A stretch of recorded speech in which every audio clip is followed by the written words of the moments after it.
Oh my goodness. It's another Saturday and another day to make things happen. And we're going to have some laughs today, I'm pretty sure. This is all about how to make humor a more effective part of our lives today. And I think we can all use a good laugh every now and then, can't we? So I'm just going to invite you to sit back, grab a cup of coffee, and join the conversation because it is time once again for Coffee Breaks with Steve.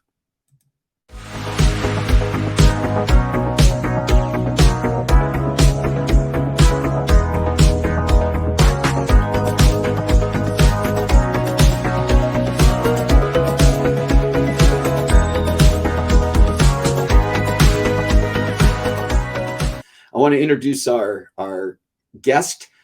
Leigh Anne Jasheway is a stress management and humor expert, a comedy writer, a stand-up comic, and a comedy instructor and coach. She has an MPH degree, which she says either stands for Masters of Public Health or Mistress of Public Humor, and occasionally miles per hour, but only if she's had too many espressos. In lieu of actually getting a real job, Leigh Anne consults with organizations and disorganizations on how to use humor to manage stress, change, and conflict and boost creativity, teamwork, and morale. I need to take a drink here because this is a mouthful just to get out. Her mission, if she decides to accept it, is to help the world become healthier and more sane through laughter. Every year, she speaks to between 30 and 40 groups, mostly of people, although she has performed for dogs and once for a room full of empty chairs. She regularly creates presentations and workshops for educational institutions, hospitals, and healthcare organizations, not-for-profit groups, and corporations. In 2003, Leigh Anne won the Emma Bombeck Award for Humor Writing, which probably explains why she has laugh lines on her face, her stomach, and oddly her pancreas. By the way, I didn't write this introduction. I just modified it from her bio on her website. She has 26 published books, and her work has appeared in more than a dozen anthologies, including the Chicken Soup series and Marlo Thomas's The Right Words at the Right Time, second volume. She wrote a regular humor column for the Comic News for almost 10 years and for the weekend section of the Register Guard's Eugene, Oregon paper for 9 years. Leigh Anne has hosted 2 radio programs, Women Under the Influence of Laughter on KOPT AM in Eugene, Oregon, and the Giggle Spot on All Comedy 1450. When not avoiding work and trying to find things she has misplaced, Leigh Anne teaches comedy writing and stand-up both at her local community college and online. She is also a part-time faculty member at the University of Oregon School of Journalism and Communications. Every spring, near April Fool's Day, she organizes an annual comedy benefit, the Laugh Off, and every November she coordinates the annual Northwest Women's Comedy Festival. And in her spare time, she hot flashes. Okay, with an introduction like that, and listen, if you're not already smiling a bit just with that introduction, then you definitely need to be here for this. And I just want to welcome Leigh Anne Jasheway to Coffee Breaks with Steve. Good morning, or after, as our friends say, good meowing, afternoon, or okay, I can't. I'm just going to drink coffee here. So hopefully that bio and introduction was accurate and up to date. And if I missed anything, fill us in on what you are doing that may not have been. Well, most of it is accurate. Post-COVID, a few things have changed. I no longer work at the University of Oregon. That's a long story. A long and funny story. I was let go and showed up on my last day in a pink slip. But mostly we'll just say that it's an accurate reflection of who I have been. I'm semi-retired now, which is like being retired only without the money to go anywhere or do anything. So. I know that feeling. Yeah. Yeah. But I always wonder if when you say semi-retired, is that like the right half or the left half, or is it the upper half or the lower half? Which part is the part that's retired and which part is still active? Well, I wish it were my brain. But my brain is the part that never seems to want to stop doing stuff. So, yeah. But I was really happy to see the mismatched shoe days, because one of the things I talk about a lot when I do presentations about how do we access humor, not necessarily being funny, but is letting go of ego. And if your reaction to mismatched shoes, if you have a reaction like, oh, I couldn't do that, that's ego talking, and ego is really responsible for shutting down so much of our sense of humor and play. And so if we can, here I am, 66, wearing a Snoopy t-shirt with Big Tail. And you have, and I was actually a little bit surprised that you didn't show up wearing like bobbly ears and that kind of stuff, because a lot of your stuff online, that's how you, there we go. This? Thank you. Yes. I appreciate that. But I was saving them for later. And later's fine too. I probably shouldn't have spoiled your. You got more. Excellent. I love that. You mentioned sense of humor, and I think one thing that is relevant, and I talked about this because my wife, I'm a lot more kind of crazy and off the wall than my wife is. And she used to say that she married me because she doesn't have a sense of humor. And what I've tried to tell her over and over again, and I want to hear your perspective on this, is that a sense of humor doesn't mean that you're funny all the time. In fact, a lot of people who think they're funny aren't necessarily. But a sense of humor is recognizing and being able to appreciate what is funny around you, right? And that's a very personal and individual thing. So are you ready for me to nerd out? Go for it. So there are scientific studies that evaluate who has a sense of humor that are based on functional MRI scans where they put electrodes on your head and then they show you incongruities, because basically sense of humor is defined as the ability to understand that something doesn't belong. I always think it's the same thing as taking your SATs. Which of the following does not belong in this set? It's the same thing. What they have found is that almost everybody recognizes the incongruity that can lead to laughter, but not everybody expresses it. And part of the reason that we don't express it is that we, as we grow up, hear things like grow up, get serious, act your age, that's not professional. And we take all those messages in our heads and we believe them. And basically we lose our ability to laugh when we recognize the humor in things. And so primarily the answer is everybody has a sense of humor, and it's not just humans.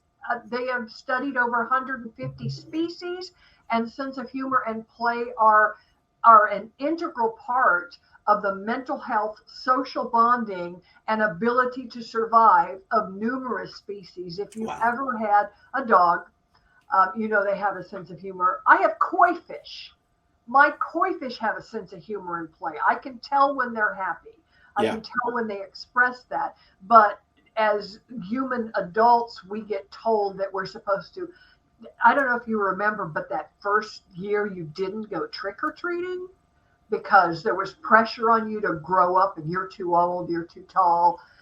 You'll scare people if you show up at their door. Or hunt for Easter eggs. I remember our daughter, Shalane, who is on here, coming home from college and for the Easter break and wondering why we didn't have eggs for her to color and we weren't going to hide eggs for her.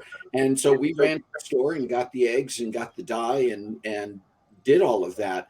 There was not even admittedly, we didn't anticipate that she would want to do that, but the minute she brought it up, we didn't roll our eyes, or it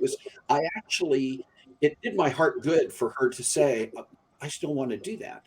And to this day, if any of my kids showed up at Easter in their 30s and now even getting into their 40s and said, well, I want to hunt for Easter eggs, you bet we'd be on that. Or there we go. Thank you. Well, I use this. This is an Easter sock. I like the fact that it's an Easter sock monkey disguised as the bunny. But here's the thing is that most of us as adults, and I know this because I've taken this sock monkey into many places, want this sock monkey because our inner child is present enough to know that we want this sock monkey, or we want something we think back to the Legos that we played with, or some kind of outdoor game that we played, and we connect to that. And yet we're forced to, from societal's boxes or from our own inner boxes, to repress that. So, I'm a comedian and I love comedians and I run an improv troupe and I love funny people. But generally speaking, it's more important for you to allow yourself to find humor and play than to be a funny person. In fact, 70% of the things we laugh at every day have absolutely nothing to do with you being around something funny. The two major theories, here I go nerding out again. I was on the slide rule team in high school, and I know when I say the word slide rule, I'm dating myself, but I'm dating myself still. So some things have never changed. But basically, now I've forgotten what I was saying. The top two reasons, the theories for why humans laugh are called social bonding and arousal relief. And social bonding means we love people more, or we deal with them better if we share a sense of humor. And so that's why when you see somebody you haven't seen in a while, you laugh, regardless of whether anything funny has happened. And then arousal relief means you get aroused to a negative state of emotions like frustration or confusion or embarrassment, and you naturally laugh to relieve that stress. So social bonding comes from your heart. Arousal relief comes from your stomach, because when you're under stress, most of your decision making comes from your stomach. More electrical impulses from the stomach to the other organs than from the brain. And so 70% of the things we laugh at when we allow ourselves to laugh have nothing to do with something being funny. So people think, well, I'm not a funny person, I can't use my sense of humor. Yes, all you have to do is give yourself permission to be okay with laughing at that tense moment in the horror movie or the news even, which is just horrifying. It's also, when you're with your friends, we tend to laugh a lot more when we're with our friends. You could be playing Scrabble and find that the funniest thing ever because of who you're playing. My kids will tell you, in fact, some of my favorite pictures from our holiday get-togethers, we play cards. And typically I will have my phone at the ready, because there will reach the points when we're playing together that something happens that gets the laughter going to the point where we're laughing so hard that we're crying. And I just start snapping pictures around the table, because those are some of my favorite memories from that.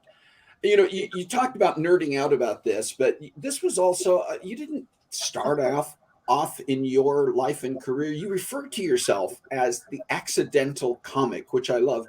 How did you get started? How did your career in comedy and humor start, and why?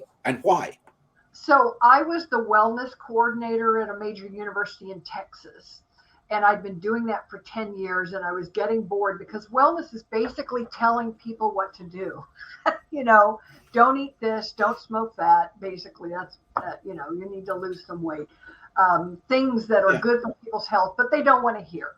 And so 10 years of doing that, I was starting, do I still want to do this? And then I got a divorce from my first ex-husband. And I was stressed out about that. So I went to therapy. And twice, because that's all my HMO would cover. And the therapist said, you need to learn how to have fun, which was not something. I was not that fun child. I was not voted class clown. Had there been such a category, I might have been voted most likely to depress people, because my role models were Sylvia Plath and Edgar Allan Poe. Those aren't funny people. Anyway, so I went twice, and that's what she said. She said, you need to learn how to have fun. And I was kind of afraid. I really didn't know how. So I took a community college catalog and I opened it randomly and picked something randomly without looking, and ended up on a stand-up comedy class that lasted 2 weeks. And it changed everything. Wow. Not only did I manage my stress better through the divorce, but I changed the way I programmed wellness. We created, for those of us who are old enough to remember the whiners from Saturday Night Live.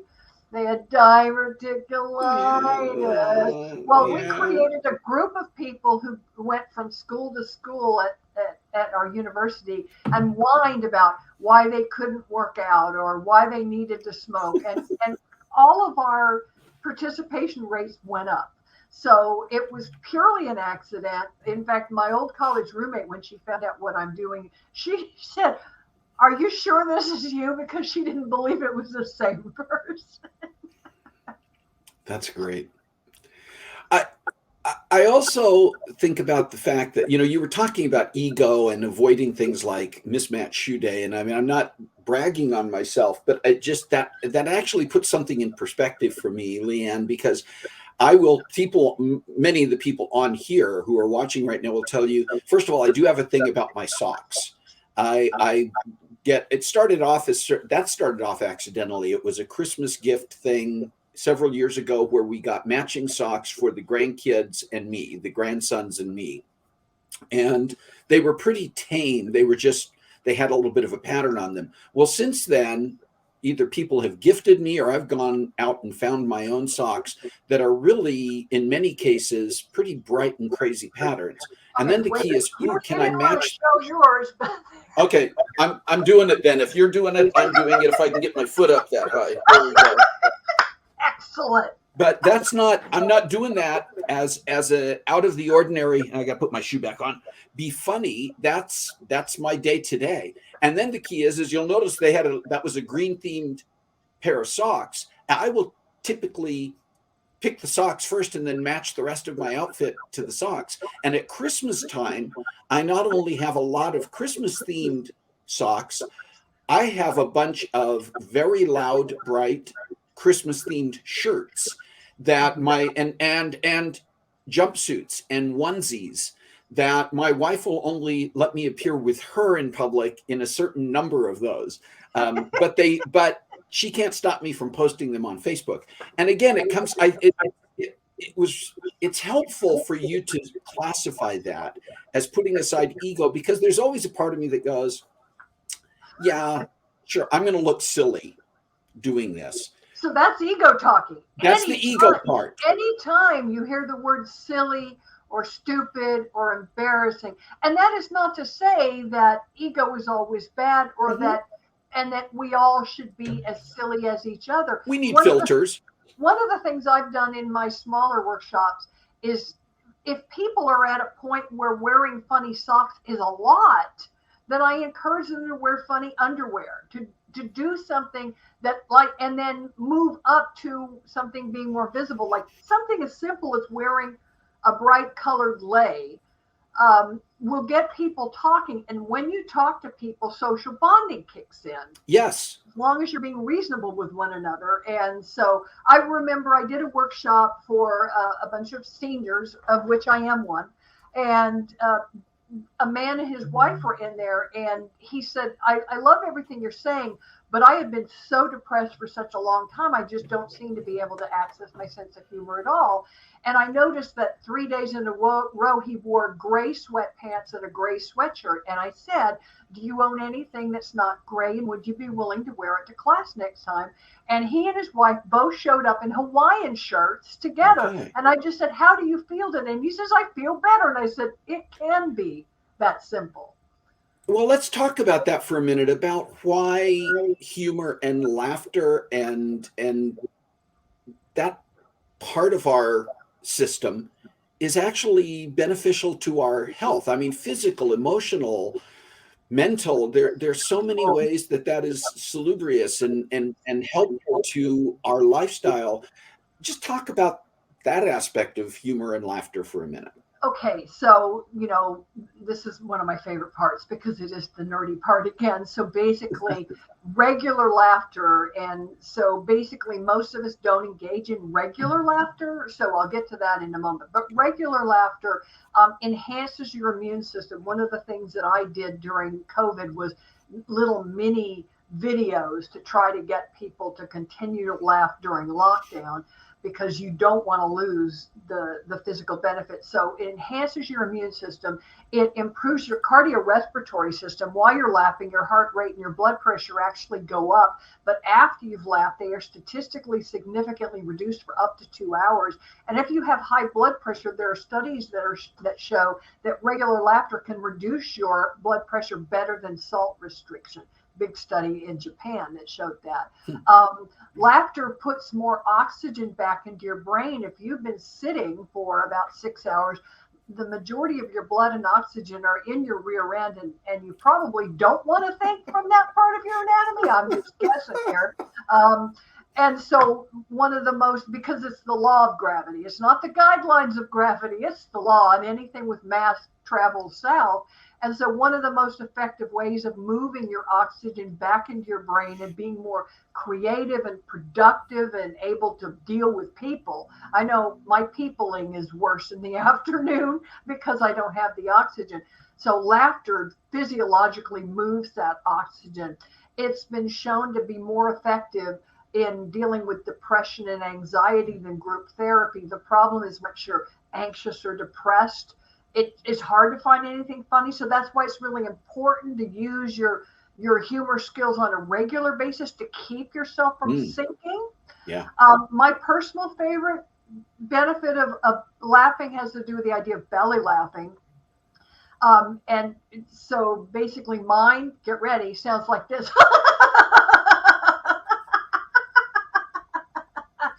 But it hurts. It hurts my stomach. Yes. 1 minute of belly laughing is the equivalent in terms of abdominal toning of 25 sit-ups. Oh. Now, most of us never laugh for a full minute. I'm going to start because that sounds more fun to me than sit-ups. It's really, and if I get on the floor, my wiener dogs consider me to be a mini trampoline, and they jump off the couch and land on me. So I kind of adverse to sit-ups myself. So there's tons of benefits of laughing. And that's when I mentioned arousal relief, that means that our sense of humor is a natural way of letting go of stress. And one of the things that I try to teach people in my comedy classes is to identify those things that raise your temperature. Look at my nice big thermometer here. And instead of getting confused and embarrassed and frustrated, to turn those moments into comedy. For example, I recently rewrote my will. And so I have a couple of jokes that I did at a stand-up show that are based upon, that's a stressful thing. You have to think of not only death, you have to think of I had to think of who's going to take care of my koi fish. That was on my list because my dogs are getting everything in the will, but somebody's got to take care of the koi fish. But so one of the things I said is that it really strikes me as ironic that most people writing a will are at least 40, 45. And yet the first line of our will says, I insert name here, being of sound mind and body, and none of us can do that. So I rewrote mine to say, I, Leigh Anne Jasheway, being slightly anxious most of the time and everything hurts, but not all at the same time. So at least I was honest about it. But you see, what I took was a moment of tension from the will writing process, and I let the tension go. And that's what arousal relief is. And most of us do it naturally, but we take too long. If you let every little ego thing, as well as real stress, cause you stress, then you're not going to, you're going to start getting a spiral downward into mental and physical issues. And so the goal is to do it more quickly. So I tell people that you should set a goal of laughing it out loud at least once an hour, whether anything is funny or not. It's using the physiological action of laughter to get the benefits of laughter, because sometimes we're in situations, for example, if you're alone, if you live alone, or you prefer to live alone like I do, we tend to laugh less when we're by ourselves because we don't have the social function of laughter. Right. You need to train yourself when you're watching something or reading something, hearing something humorous, to laugh. Because a lot of people online type LOL, which stands for lying online, because you're not. You're just not. I know it's true. I don't have a camera into everybody's houses, but you're not laughing, and you're definitely not rolling on the floor. So don't say it, do it. Yeah.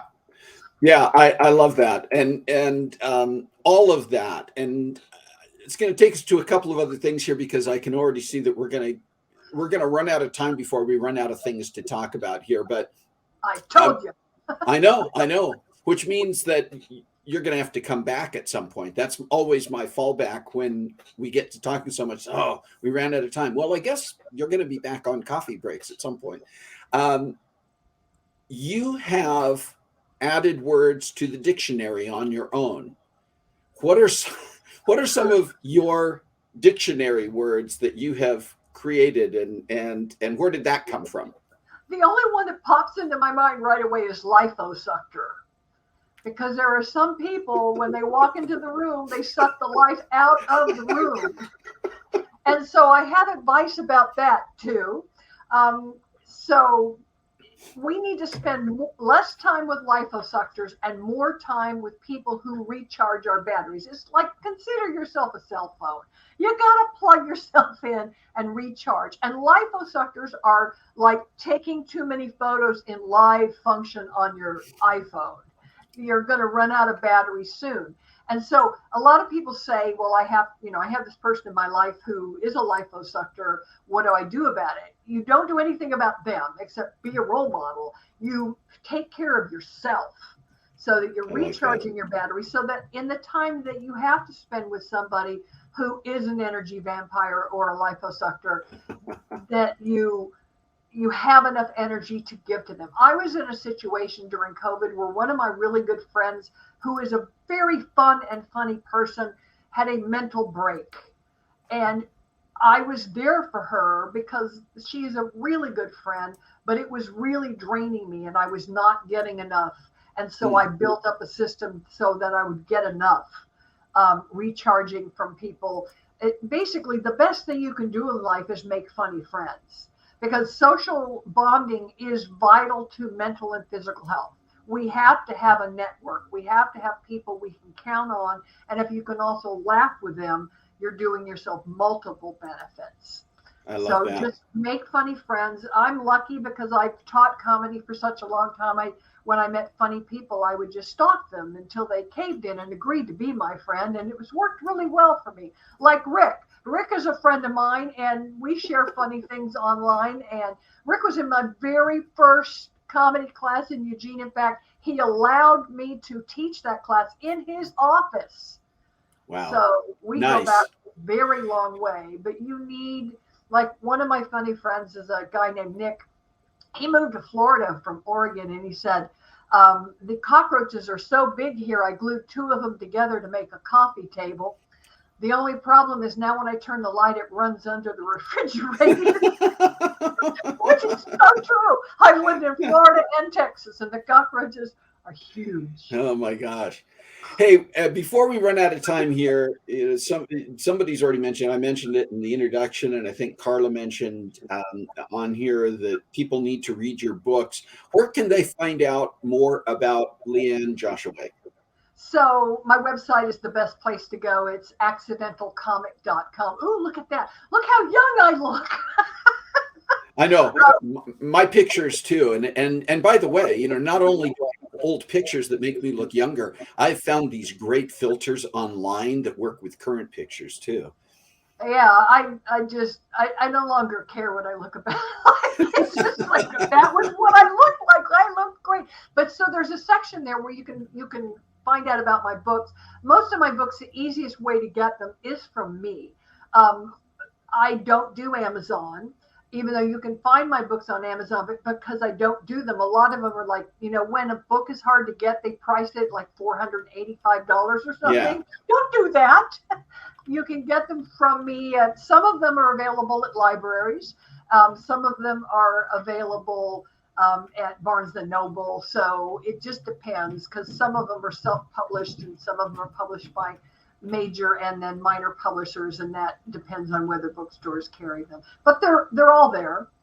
So if you're interested in that, I'm not really doing much in the way of trainings outside of Eugene anymore. That is my semi-retirement goal, is that I will continue to do what I'm doing. I just won't leave town to do it. I Because don't blame you for that either. my dogs make me laugh more than anybody. They are the funniest. And so I don't like being away from them for very long. And I've done that, I used to be a national speaker, and I got tired of flying and traveling so much and staying in hotels. Although it did give me a lot of stories. Like once Yeah. I broke out from the laundry detergent apparently on the sheets in a fancy hotel. They sent a young man at 2 o'clock in the morning with a large bottle of moisturizer to my hotel room and said, "Okay, Oh, I'm coming back." oh yeah, that's great. Oh my gosh. Hey, Leigh Anne, listen, we definitely need to have you come back, because even if all we do is share funny stories, that's gonna be make it worthwhile. But I know we still have a lot more we could be talking about in terms of humor and comedy and laughter. And thank you so much for taking the time to be here with us today. It has been I've been laughing while we've been talking, so I know I'm having a healthy time with this. But thank you, and have a great rest of your weekend. Thank you. Thanks for having me, and good luck keeping this up and running. It sounds like a wonderful thing you're doing for everybody. Thanks, Leigh Anne. Take care. Oh, I tell you something. This is definitely. I need that, and that reminder to just laugh once an hour. I'm thinking about. I always have a little timer set to remind myself to be drinking water or doing different things on a regular basis. I was thinking to myself, maybe I should set a timer on my phone that's a laugh timer, to get myself used to it and train myself for that. But this has been absolutely wonderful. And again, thank you to Leigh Anne for being here today. Thank you for all of you. And I would love to see, we're going to be following up in the roundtable and talking about different ways that we can find humor in daily life.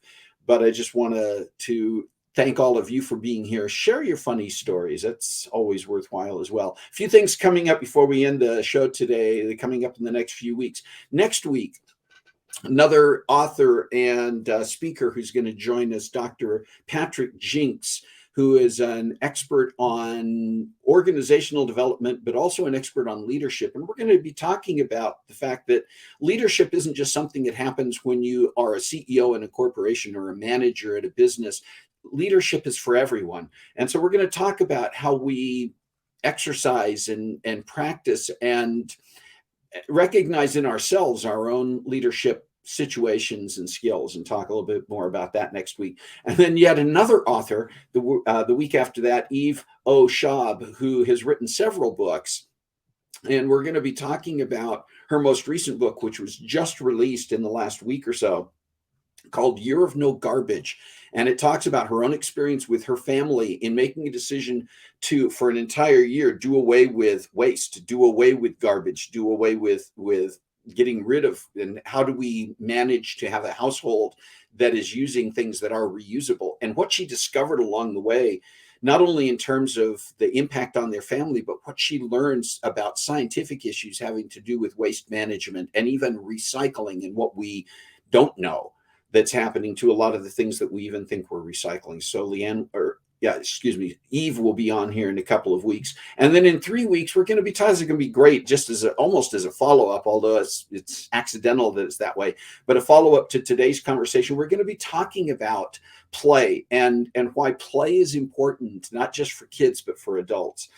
So you're going to want to be here for that one. We got a variety of other things coming up in the next several weeks, guests and topics that we're going to be talking about. So keep on and watching for those, and keep joining us. If you have topics, as I mentioned before, that you'd like to discuss or see us discuss online, if you have guests that you would like to see us join on Coffee Breaks with Steve, make sure that you are letting us know about that. And again, if you know someone that you can make an introduction to, that's even better.